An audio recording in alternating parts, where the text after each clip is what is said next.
Take a look at this. I haven't seen a multi-tool come out of Portland, Oregon that will do that yet. This is the Pioneer from NEXTORCH.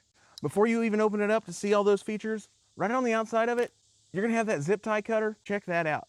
All you have to do is squeeze, hit the unlock button, and your zip tie cutter is gonna open right up right there.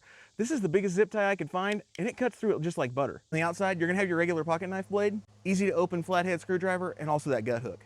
On the opposite side, you're gonna have the saw blade. Open it up, and this is where it really gets good.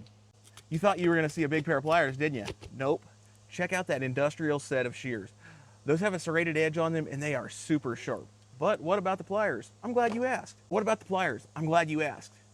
You're just gonna flip open this side right here, and you're gonna have a pair of pliers in there, just like your traditional multi-tool. So not only do you get a big pair of scissors, but you've also got the pair of pliers, and it has those carbide inserts. That way you can cut the toughest of steel.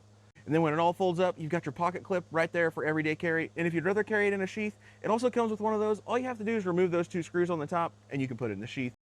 This is made by NEXTORCH, and all of those other big multi-tool companies better start recruiting engineers, because this thing is, if you want to pick up the Pioneer from NEXTORCH, I'm going to drop that orange shopping cart at the bottom of the screen. You guys can pick it up there.